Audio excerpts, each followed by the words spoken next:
ሻሎም።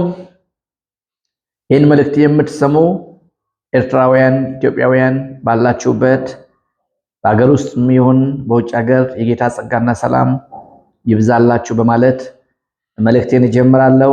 የእግዚአብሔርን ቃል ልነግራችሁ በፊታችኋለሁ። ፓስተር አሴር ወይም ጥላው መንግስቱ ከሪቪልድ ቮይስ ነው ይህን መልእክት ማቀርበላችሁ። በተለያየ ሁኔታ ውስጥ እያለፋችሁ ያላችሁት በተለያየ ሀገር በተለያየ ቦታ ላይ የተለያዩ ስሜቶችን እያስተናገዳችሁ በሐዘን በደስታም ሊሆን ይችላል ህይወታችሁ ተመሰቃቅሎ በተለያየ ችግር ውስጥ እያለቀሳችሁ ያላችሁ ዛሬ ለእናንተ መልእክት አለኝ። የእግዚአብሔርን ቃል ስንመለከት እግዚአብሔር መልካም ነው፣ በመከራም ቀን መሸሸጊያ ነው፣ እርሱም በእርሱ የሚታመኑትን ያውቃቸዋል የሚል ቃል በትንቢተ ናሆም ምዕራፍ 1 ቁጥር 7 ላይ ተጽፏል። ይህን ቃል ስነግራችሁ በተለያየ አይነት ችግር ውስጥ ልትሆኑ ትችላላችሁ። በህመም እየተሰቃያችሁ፣ በደዌ እየተሰቃያችሁ፣ ህይወታችሁ ምስቅልቅል ውስጥ እየገባ በኢኮኖሚ እየተቸገራችሁ ምን ማድረግ እንዳለባችሁ ማታቁ ሰዎች ልትሆኑ ይችላላችሁ። ይህን መልእክት ስናገር ዛሬ ምንድነው እግዚአብሔር መልካም ነው የሚለው? የእግዚአብሔር መልካምነት ማለት ምን ማለት ነው? እግዚአብሔር እንዴት ነው ለኔ መልካም ሊሆን የሚችለው የሚል ጥያቄ በውስጣችሁ ሊጫር ይችላል። እንዲሁም ደግሞ በጣም የምትወዷቸውን ከናንተ ሊለዩ ማትፈልጓቸውን የቅርብ ሰዎቻችሁን ዘመዶቻችሁን ሊሆን ይችላል በሞት ያጣችሁ በማጉረምረም በሐዘን ውስጥ ልባችሁ ተሰብሮ ላላችሁ ዛሬ አንድ መልእክት አለኝ። ይሄ መልእክት ምንድነው? የማይለወጠውን የአባታችሁንና የአምላካችሁን መልካምነት መናገር ነው። በእንደዚህ አይነት ሁኔታ ውስጥ ብዙ ሰዎች ሲያልፉ በሃይማኖትም ትምህርት በተለያየም ግንዛቤና ዕውቀት አንዳንድ ድምዳሜዎች ስላሏቸው እነዚህ ነገሮች ሁሉ የሆኑብኝ የደረሱብኝ ከእግዚአብሔር ዘንድ ነው።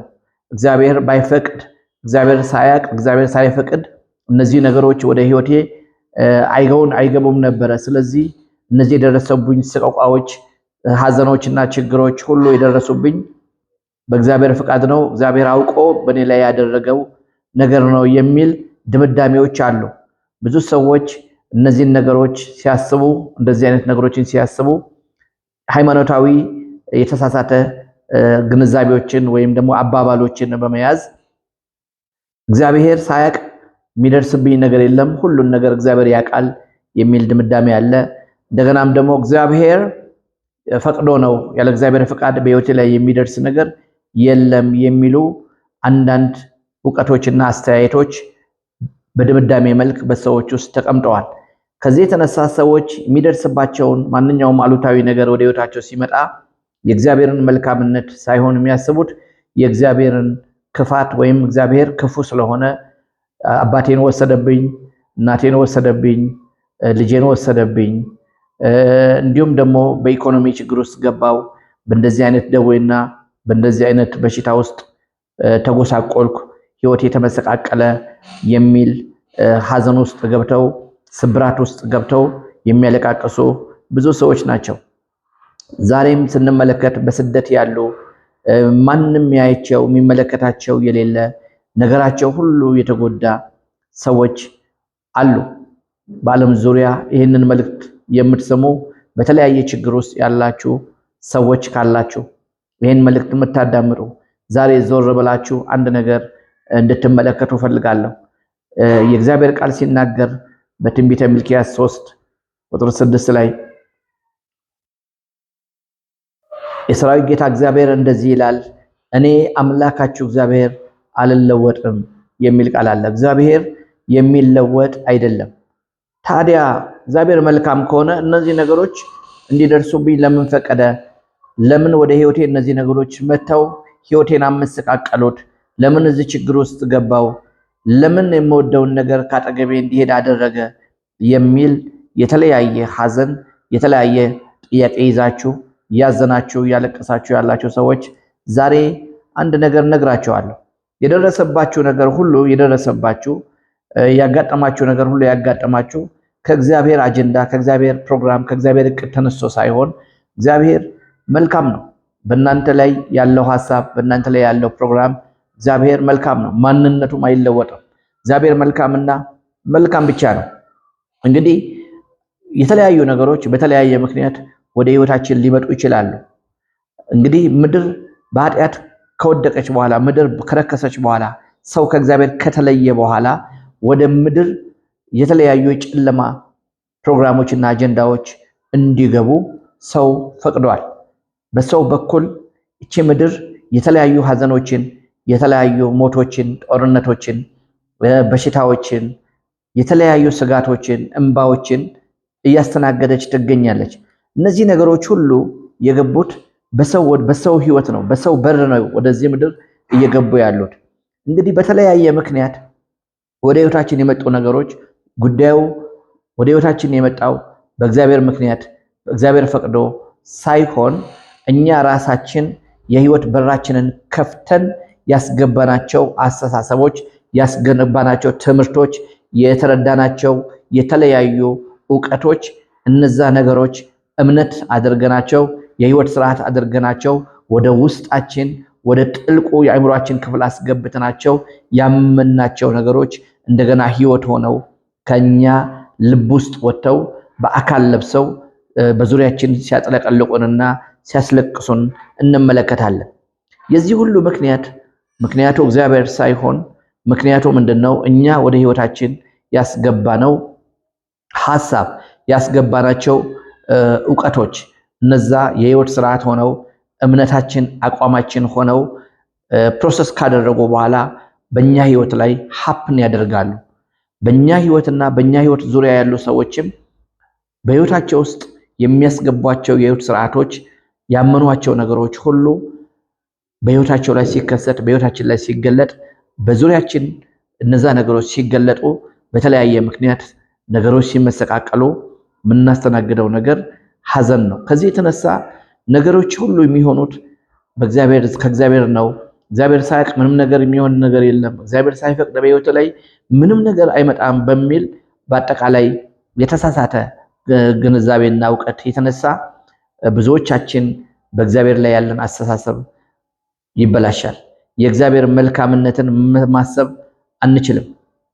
መጽሐፍ ቅዱሳችን ግን ሲናገር እናንተን ከጨለማ ወደሚደነቅ ብርሃን የጠራቸው የእርሱን ምስጋና የእርሱን በጎነት እንድትነግሩ የተመረጠ ትውልድ፣ ቅዱስ ሕዝብ፣ የንጉሥ ካህናት፣ ለእርሱ የተለየ ወገን ናችሁ ይላል።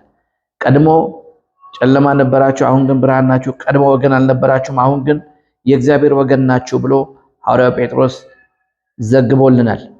ክብር ለእግዚአብሔር ይሁን። ዛሬ ምንም አይነት ሁኔታ ውስጥ ብትሆኑ የማይለወጠው አንድ ነገር ነግራችኋለሁ። የማይለወጠው እግዚአብሔር አምላክ ግሩምና ድንቅ ነው። ይህን ለማረጋገጥ መጽሐፍ ቅዱሳችንን ስንመለከት መዝሙር 66 ቁጥር 3 ላይ እግዚአብሔርን እንደዚህ በሉት ስራህ ግሩምና ድንቅ ነው ይላል። ግሩምና ድንቅ ስራዎች፣ አስገራሚ ስራዎች ሁሉ ከየት መጡ ብለን ብንመለከት አስገራሚ ስራዎችን፣ ግሩም ስራዎች፣ አስገራሚ ስራዎች ሁሉ የተሰሩት ለሰው ነው። እግዚአብሔር ማንም ሳያስገድደው ከፍቅር ተነስቶ ከፍቅር ባህሪው ተነስቶ ከመልካምነቱ ተነስቶ ሰውን ሲፈጥር ከራሱ አስገኝቶታል። በራሱ መልክ በራሱ አምሳል ሰውን ፈጠረው። እንደገናም ደግሞ በዚህ ምድር ላይ ህጋዊ ሆኖ እንዲኖር ከምድር አፈር የተበጀ አካል አዘጋጀለት።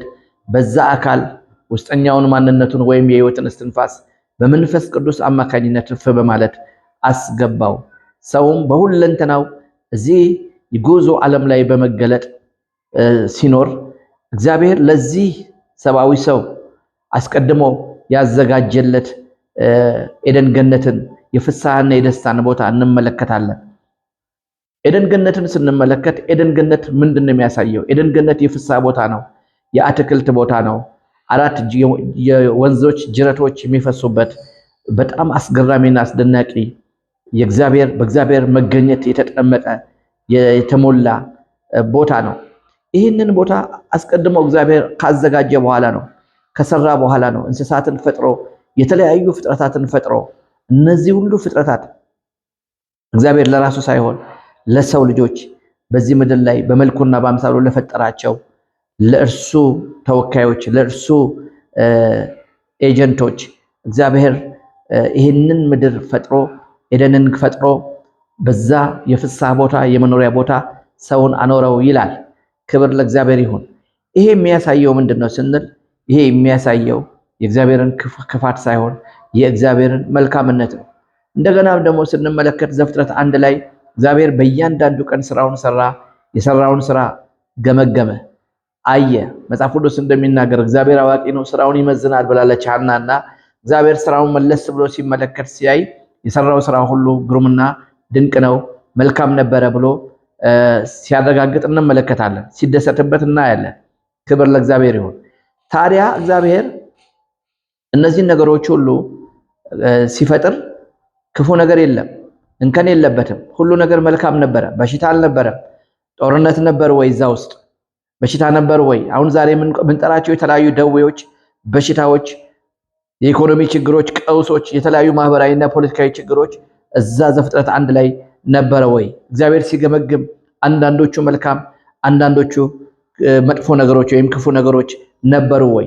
የእግዚአብሔርን ግራጫ የሆነ ባህሪን ወይም ብላክ ኤንድ ዋይት ባህሪውን የሚያሳይ ነገር እዛ ውስጥ አለ ወይ ስንል ምንም አይነት ባህሪ የለውም። እግዚአብሔር ጣፋጭ ምንጭ ነው፣ መልካም ምንጭ ነው። ከመልካም ምንጭ ክፉ ነገር ምንጭ ወይም መራራ ነገር ሊቀዳ አይችልም። ከጣፋጭ ምንጭ መራራ ሊቀዳ አይችልም፣ ወይም ከመራራ ምንጭ ደግሞ ጣፋጭ ነገር ሊቀዳ አይችልም ይላል የእግዚአብሔር ቃል ያዕቆብ ምዕራፍ 3:11 ላይ። እግዚአብሔር መልካም ነው። ስጦታው ሁሉ የሚሰጠው ነገር ሁሉ እግዚአብሔር ከመልካምነቱ የሚወጣው ነገር ሁሉ መልካም ነው። ይህንን ያዕቆብ ዘግቦልናል። ምዕራፍ 1 ከ16-17 መመልከት እንችላለን። በጎ ስጦታ ሁሉ ፍጹምን በረከት ከላይ ናቸው፣ መለወጥ በእርሱ ዘንድ ከሌለ፣ በመዞር የተደረገ ጥላ በእርሱ ዘንድ ከሌለ፣ ከላይ ከብርሃናት አባት ይወርዳሉ ይላል። ክብር ለእግዚአብሔር ይሁን። እንግዲህ ምንድነው የሚለው ያዕቆብ? በጎ ስጦታ ፍጹም በረከት። እንግዲህ በጎ የተባለው ስጦታ ፍጹም የተባለው በረከት ከላይ ናቸው ይላል። ከማን ይላል? መለወጥ በእርሱ ዘንድ ከሌለ። እግዚአብሔር አይለወጥም። ሲፈልግ ብላክ ሲፈልግ ዋይት አይሆንም፣ ነጭና ጥቁር አይሆንም፣ ወይም የሁለቱ ቅልቅል ግራጫ አይሆንም። እግዚአብሔር መልካም ነው። መልካምና መልካም ብቻ ነው። ግሩምና ድንቅ ነው። ስለዚህ ከሱ የወጣው ነገር ምንድነው ሲባል በጎ ስጦታ ፍጹም በረከት ከላይ ናቸው። በመዞር የተደረገ ጥላ በእርሱ ዘንድ የለም። መለወጥ በእርሱ ዘንድ የለም። በመዞር የተደረገ ጥላ በእርሱ ዘንድ የለም ይላል። እግዚአብሔር የብርሃናት አባት ነው።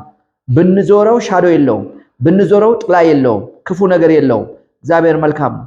ከዚህ አባት ከዚህ አምላክ የወጡ ነገሮች ሁሉ ለሰው ልጆች ጥቅም የመጡ ነገሮች ሁሉ መልካም ናቸው፣ ደስ የሚያሰኙ ናቸው። ስለዚህ በተለያየ ምክንያት ከደረሰብን ሁኔታ ተነስተን ነገሮችን ስንመለከትና ስናይ እንዴት ይሄ ሁሉ ችግር ይሄ ሁሉ ቀውስ ወደ ህይወት የመጣ ይህንን ያደረገብኝ እግዚአብሔር ነው በሚል በእግዚአብሔር ላይ ክፉ የሆነ አስተሳሰብ ወይም በማዳበር ወይም ደግሞ ህሊናችን የቆሸሸብን አስተሳሰባችን የቆሸሸብን ሰዎች ካለን ዛሬ የምነግራችሁ የእናንተ አምላክ የእናንተ አባት ግሩም ነው፣ መልካም ነው፣ ድንቅ ነው። ስለዚህ በሱ ላይ ያላችሁ አስተሳሰብና ንጽህና እንዳይቆሽሽ ዛሬ እንድትመለሱ እነግራችኋለሁ።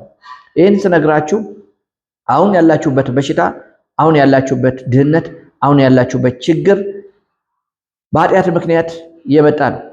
ባለማመን ምክንያት የመጣ ነው። በክህደት የመጣ ነው። ዘፍጥረት 3 ጀምሮ ስንመለከት እነዚህ ችግሮች ሰው የእግዚአብሔርን ቃል ሰምቶ ባለማድረጉ ምክንያት ሰይጣንን ወደ ህይወቱ በመጋበዝ ከእግዚአብሔር ትምህርት ይልቅ የሰይጣንን ትምህርት፣ ከእግዚአብሔር እምነት ይልቅ የሰይጣንን እምነት በመቀበሉ ከእግዚአብሔር ሐሳብ፣ ከእግዚአብሔር ህይወት፣ ከእግዚአብሔር ዓለም ወደቀ፣ ተለየ። ከዛ በኋላ ያየነው ምንድነው ሲባል ራቆትነት ነው። ራቆታቸውን መሆናቸውን አወቁ። የውስጥ ራቆትነት፣ የውጭ ራቆትነት፣ ድህነት፣ ጎስቆልና፣ ምድር ኃይሏን ከለከለች፣ እሾክና አሜከላ አበቀለች ይላል።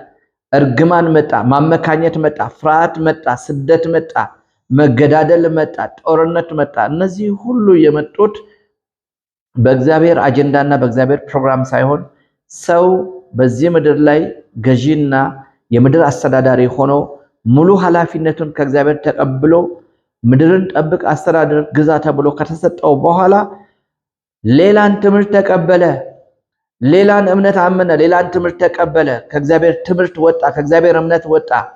የዲያብሎስን የሐሰት አባት ነፍሰ ገዳይ የተባለውን የሱን ትምህርት በመቀበል ከዘፍጥረት 3 ጀምሮ ስናጠና በህይወታቸው ላይ ይህን ምስቅልቅል ነገር አመጡ፣ አስገቡ። እነዚህ ነገሮች ዛሬ በምድር ላይ ተጥለቅልቀው እናያለን።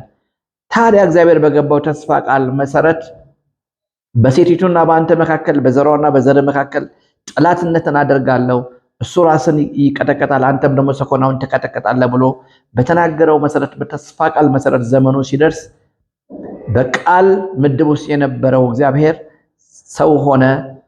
የእግዚአብሔር ልጅ ሆኖ ተገለጠ። የሰው ልጅ ሆኖ ተገለጠ።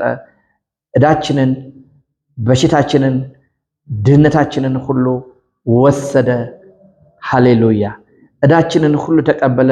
ስለኛ ተገረፈ፣ ደሙን አፈሰሰልን፣ ተሰቃየልን። ምንም አይነት ዕዳ ሳያስቀር በመስቀል ላይ ስለኛ ሞተ። በመስቀል ላይ የምናየው አሮጌው ማንነታችንን የወሰደው በመርገም የተመሰለው በኃጢአት የተመሰለው የእግዚአብሔር ልጅ የሰው ልጅ የሆነው ኢየሱስ ድህነታችንን ወስዷል፣ ጉስቁልናችንን ወስዷል፣ ስቃያችንን ወስዷል፣ እብደታችንን ሁሉ ወስዷል፣ እርግማናችንን ሁሉ ወስዷል። እሱ ያልወሰደው ምንም ነገር የለም። እሱ ያልከፈለው ምንም አይነት ቢል የለም። ሁሉን ስለኛ ሆነ፣ በእኛ ጫማ ውስጥ ገባ። እኛ በእርሱ ሆነን የእግዚአብሔር ጽድቅ እንሆን ዘንድ ኃጢአት ያላወቀውን እርሱን ስለኛ ኃጢአት አደረገው ይላል። ጌታ ኢየሱስ ስለኛ ኃጢአት ሆነ። እሱ ስለኛ ኃጢአት የሆነው እኛ ደግመን ኃጢአተኞች እንድንሆን ሳይሆን እኛ በእርሱ ሆነን የእግዚአብሔር ጽድቅ እንድንሆን። አሁን በክርስቶስ ኢየሱስ ያመንን እኛ የእግዚአብሔር ጽድቅ ተደርገናል። የእግዚአብሔርን ጽድቅ ወስደናል። ጽድቃችን ራሱ እግዚአብሔር ነው። አባት እግዚአብሔርን ብትጠይቁት ጽድቅን አሳየን ብትሉት የሚያሳየው ጽድቅ የራሱን ጽድቅ ነው። ይህን የራሱን ጽድቅ ለሰው ልጆች እንደሰጠ ነው። የኔና የናንተ ጽድቅ የእግዚአብሔር ጽድቅ ነው። ጽድቃችን ራሱ እግዚአብሔር ነው። ጽድቃችን ክርስቶስ ራሱ ነው። ክብር ለእግዚአብሔር ይሁን። ስለዚህ ዛሬ በክርስቶስ ኢየሱስ ያላመናችሁ ይህንን ጌታ የሕይወታችሁ ጌታ ያላደረጋችሁ በተለያየ ምክንያት አዝናችሁ ተቆራምዳችሁ ያላችሁ አንድ ነገር ነግራችኋለሁ። ይሄ የእግዚአብሔር ብርሃን በክርስቶስ ኢየሱስ ወደ እናንተ መጥቷል። ዕዳችሁን ሁሉ ከፍሏል።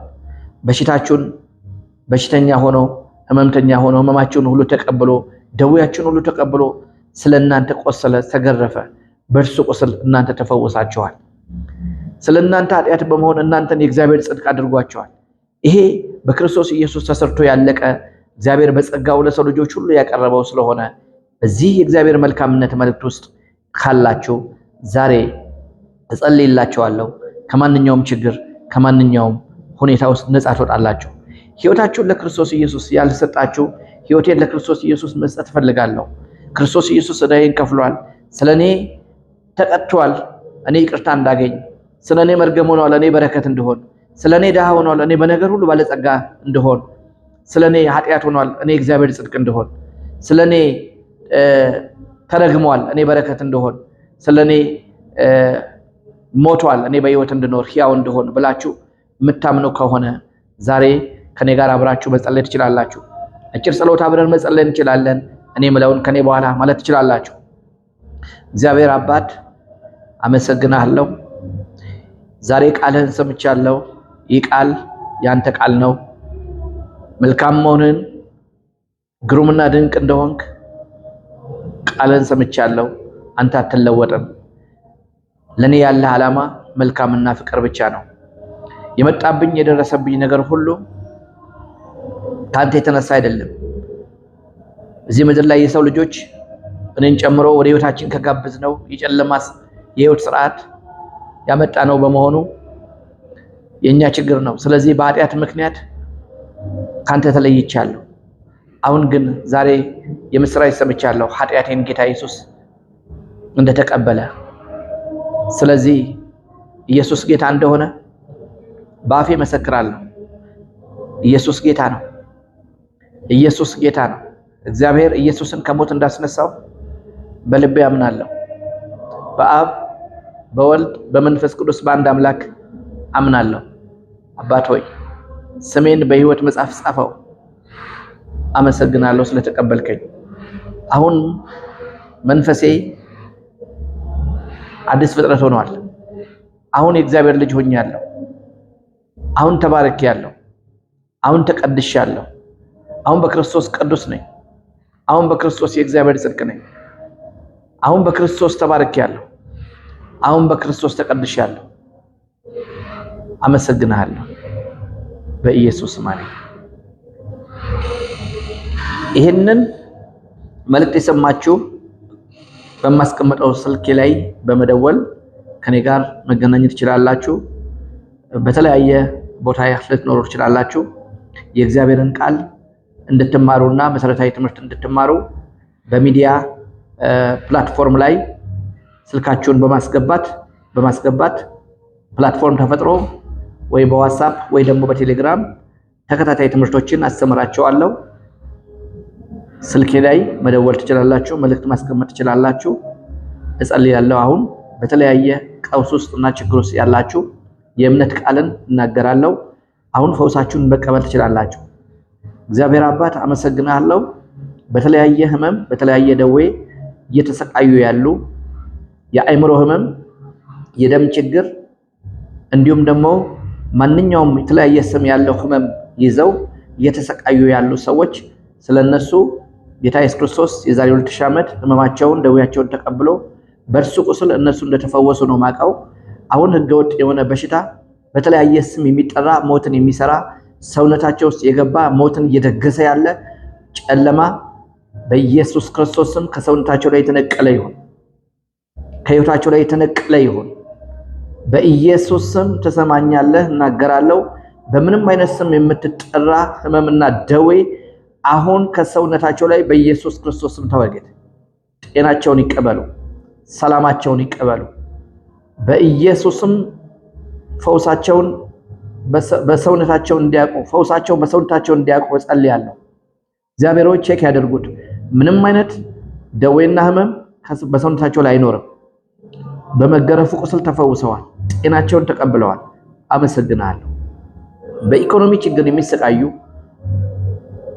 አሁን እጸልያለሁ፣ ደጆቻቸው ይከፈቱ፣ የሥራ ደጆች ይሰጧቸው። በጌታ በኢየሱስም መጠራት ያለባቸው ወደ ፕሮሞሽን ይጠሩ። በኢኮኖሚ ቀውስ ውስጥ ያሉ ከኢኮኖሚ ነፃ ይወጡ። እግዚአብሔር አመሰግናለሁ። ይህ ብቻ አይደለም። በተለያየ ክርክርና ክስ ፍትህ ያጡ የተቸገሩና እያለቀሱ ያሉ በተለያየ ቦታ ያሉ ሰዎች ሁሉ አሁን እናገራለሁ፣ በጌታ በኢየሱስም ፍትህ ያገኙ፣ ፍትህ ያገኙ፣ በኢየሱስም ፍትህ ያገኙ። የነሱ የሆነው ሁሉ ወደ እነሱ ይመለስ። አመሰግናለሁ፣ ከፍ አደርጋለሁ። ስለሰማህን አመሰግናለሁ። ይህን መልእክት የሰማችሁ በሞባይል ቁጥሬ 0917 25 08 47 በመደወል ከኔ ጋር መገናኘት ትችላላችሁ። በቀጣይ ቅድም እንዳልኩት ትምህርቶችን በመማር ባላችሁበት ቦታ መንፈሳዊ ሕይወታችሁን ማጠንከር ትችላላችሁ። ሻሎም፣ ተባርካችኋል።